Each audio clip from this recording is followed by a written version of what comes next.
Parents cut me off for marrying my husband, but now they are trying to get back in my life when I got pregnant. I, 28F, have always had a complicated relationship with my parents, especially when it came to their expectations for my life.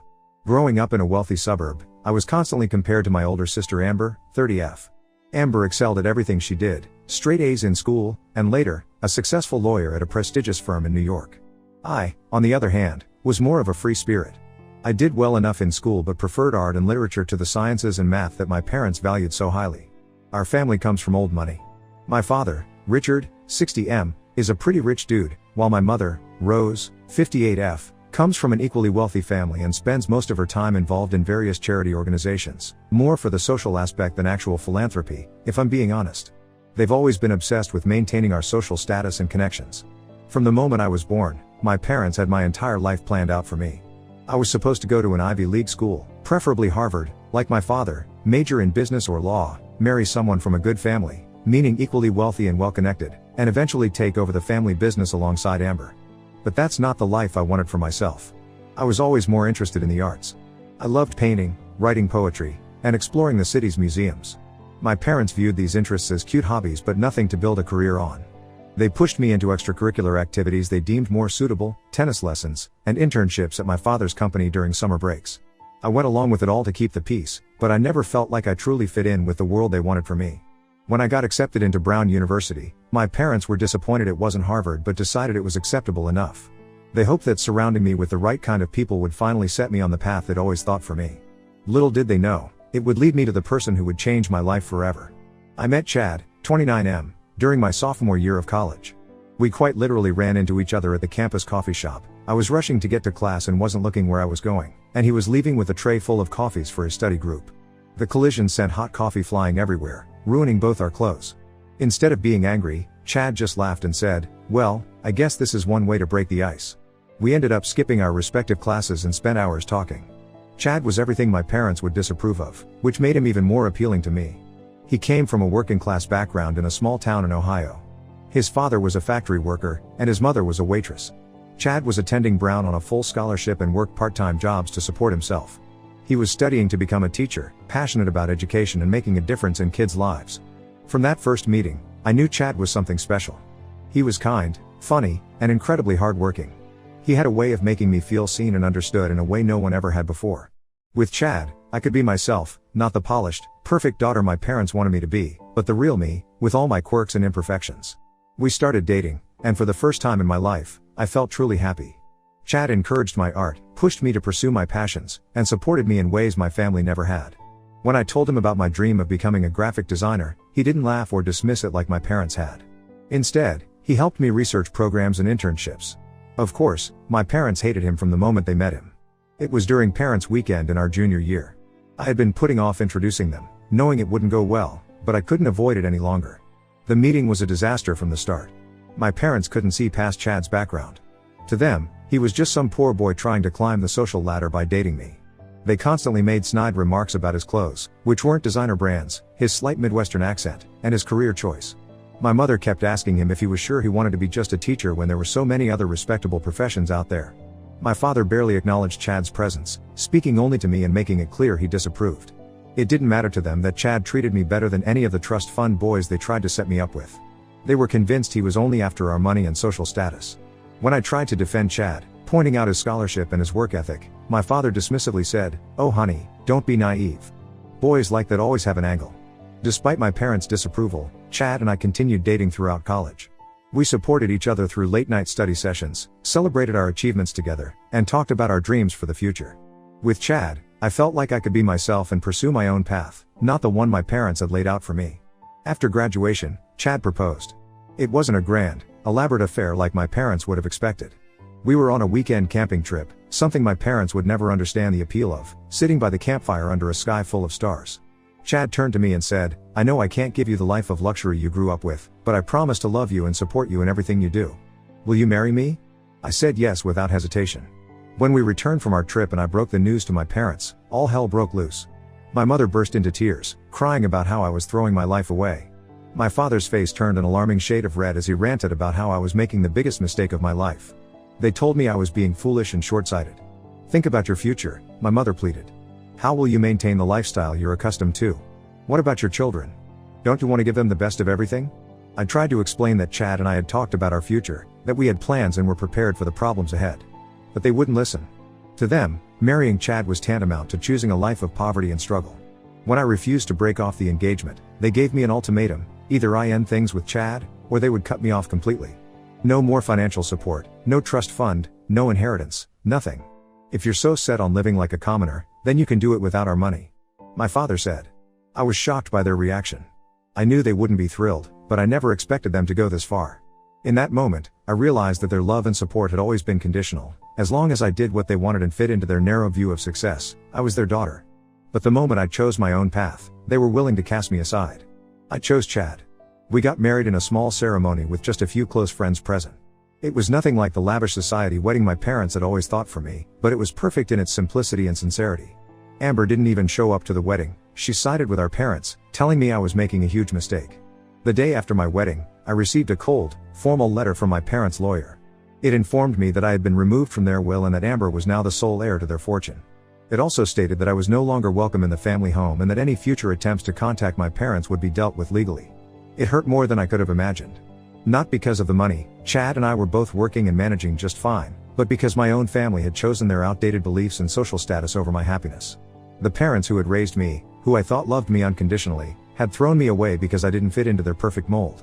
For 3 years, we had no contact. I tried reaching out a few times in the beginning, sending letters and leaving voicemails on holidays and birthdays. But my attempts at reconciliation went unanswered. Eventually, I stopped trying. During those 3 years, Chad and I built a life together. We both worked hard, me as a graphic designer for a small advertising agency, and Chad as a high school English teacher. We bought a small house in a modest neighborhood, adopted a rescue dog named Max, and were genuinely happy. Sure, we didn't have the luxuries I grew up with. We couldn't afford fancy vacations or designer clothes, and we had to budget carefully to make ends meet. But we had love and respect for each other, which was worth more than any amount of money. For the first time in my life, I felt like I was living authentically, pursuing my own dreams instead of someone else's expectations. 3 years after our wedding, I found out I was pregnant. Chad and I were over the moon.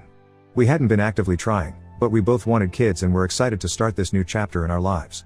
We decided to wait until after the first trimester to start telling people, just to be safe. About a week after we started sharing the news with our friends, I received a text message from Amber. It was the first time I'd heard from her in 3 years. The message was short and to the point: Mom and Dad heard about the baby. They want to talk. Call them. I was shocked. How did they even find out? I hadn't told anyone in my family, and as far as I knew, we didn't have any mutual friends who would have passed on the information. After discussing it with Chad, I decided to call them. Maybe, I thought, the idea of becoming grandparents had softened their hearts. I called them and my mother answered on the second ring. The conversation was awkward. My mother did most of the talking, while I could hear my father breathing heavily in the background, occasionally grunting in agreement. She congratulated me on the pregnancy and then, without any reason, started talking about how they wanted to make amends and be part of their grandchild's life. There was no apology for how they had treated me, no acknowledgement of the pain they had caused. It was as if the last 3 years of silence had never happened. But then my mother started talking about sending us some gifts for the baby. Before I could say anything, she kept talking about a list of things they wanted to buy: a top-of-the-line stroller, a custom-made crib, designer baby clothes, even a new car suitable for a family. I was stunned. The gifts she was describing would easily cost over $10,000. It felt less like a peace offering and more like they were trying to buy their way back into my life, and my child's life. When I tried to politely decline, saying Chad and I had already started preparing for the baby, my mother got upset. "Don't be ridiculous," she snapped. "You can't possibly provide for this child the way we can. We're just trying to help. Don't let your pride get in the way of giving your baby the best start in life." The conversation ended with my mother saying they would send the gifts anyway, and that they expected to be involved in their grandchild's life. She didn't once ask how I was feeling, how my pregnancy was going, or even how Chad was doing. It was all about the gifts and their expectations. After I hung up, Chad was furious when I told him about the conversation. He felt like my parents were trying to undermine us, to show that they could provide things for our child that we couldn't. "They're trying to buy their way into our lives," he said, pacing around our small living room. "And once we accept these gifts, they'll use it as leverage to make demands about how we raise our child." I knew Chad had a point, but a small part of me still hoped that maybe this was just my parents' clumsy way of trying to reconnect. Maybe if we gave them a chance, they would come around and accept Chad and our life together. "Maybe they've changed," I said, though I didn't really believe it. "Maybe becoming grandparents has made them realize what's truly important." Chad looked at me and said, "Do you really believe that?" Or are you just hoping it's true because you miss them? His words hit home. I did miss my family, despite everything. I missed the good times, family dinners, holiday celebrations, inside jokes that only we understood. But I also couldn't forget the bad times, the constant pressure, the disapproval, the way they had cast me aside when I didn't conform to their expectations. Chad says he'll support whatever decision I make, but I can tell he's uncomfortable with the idea of accepting anything from my parents. He's worried that they'll try to exert control over our lives and our child's upbringing. We've been doing fine on our own, he reminds me. We don't need their money or their approval. Amber has been blowing up my phone, alternating between guilt-tripping me for holding a grudge and excitedly talking about being an aunt. She doesn't seem to understand why I'm hesitating to accept our parents' offer. They're trying to make things right, she insists. Why can't you just let the past go? But it's not that simple. The past isn't just the past, it's shaped who I am and the life I've chosen. So Reddit, what should I do here? I really need some good advice on what to do. Update 1. It's been about a month since my last post, and a lot has happened. First, I want to thank everyone for their advice and support. After much discussion with Chad, we decided to decline my parents' offer of gifts. It wasn't an easy decision, but we felt it was the right one for our family. I called my mother and explained that while we appreciated the gesture, we weren't comfortable accepting such expensive gifts. I tried to keep the conversation civil and suggested that if they wanted to be part of our child's life, we could start with smaller steps, maybe a dinner together to talk things through. My mother didn't take it well. She accused me of being ungrateful and stubborn, saying I was depriving my child of opportunities out of spite. You're making a huge mistake, she said. You're going to regret this when your child grows up without the advantages we can provide. I stood my ground, though. I explained that Chad and I were capable of providing for our child, and that what we wanted from them was a relationship, not material things. The call ended with my mother hanging up on me. I thought that would be the end of it, but I was wrong. A few days later, a truck showed up at our house, filled with all the gifts my mother had mentioned, the stroller, the crib, baby clothes, and even a set of keys for a new car parked on our street. There was a note attached, for our grandchild. We won't let your stubbornness deprive them of the best. Chad and I were stunned. We didn't know what to do with all this stuff. It felt like a violation of our boundaries. We decided to put everything in the garage for the time being while we figured out what to do. Chad wanted to send it all back immediately, but I hesitated. The situation got more complicated when Amber showed up at our door the next day. She was full of excitement about the baby and the gifts, acting as if nothing had ever been wrong between us. Isn't it wonderful? She gushed. Mom and Dad are so excited to be grandparents. They want to do everything they can to help. I tried to explain our position to her, but she didn't seem to understand. Why are you being so difficult? She asked. Most people would be thrilled to receive such generous gifts. You're acting like Mom and Dad are the villains here. The conversation quickly turned into an argument. Amber accused me of being selfish and holding on to past grudges. They're trying to make amends, she insisted. Why can't you just accept their love and move on? I lost my temper then. Love? I said. Is that what you call ignoring me for 3 years and then trying to buy their way back into my life? That's not love, Amber.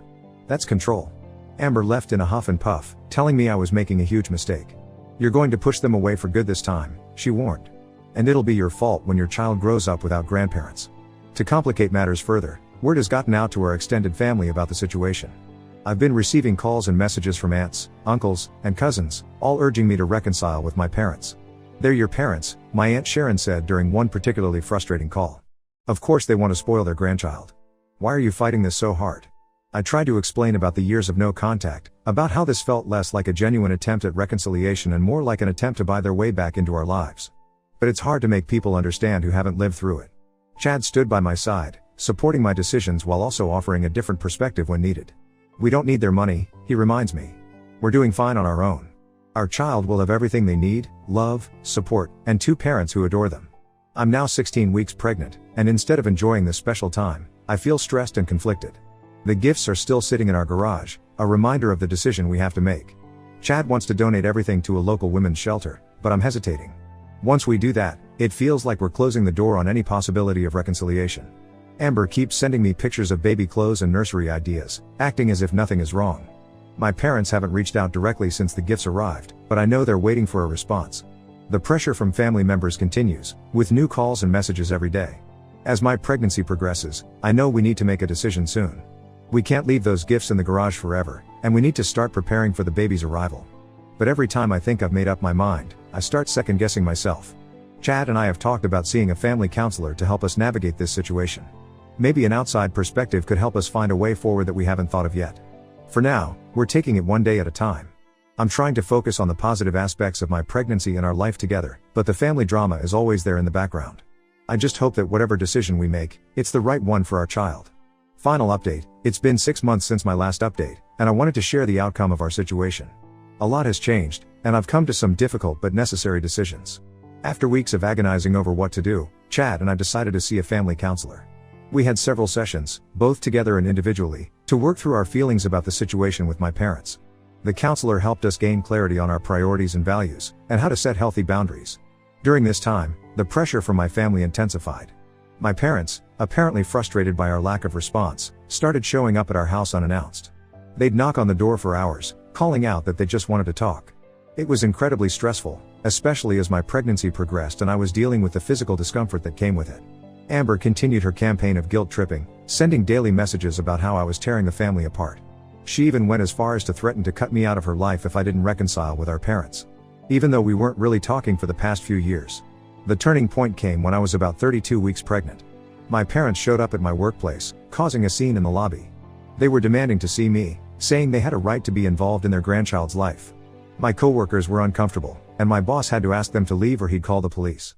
That incident made me realize that my parents hadn't changed at all. They were still trying to control my life, disregarding my boundaries and wishes. It wasn't about love or reconciliation, it was about getting their way, no matter the cost. After discussing it with Chad and our counselor, we made the difficult decision to go no contact with my parents and Amber. We sent a formal cease and desist letter through a lawyer, stating that any further attempts to contact us would be considered harassment.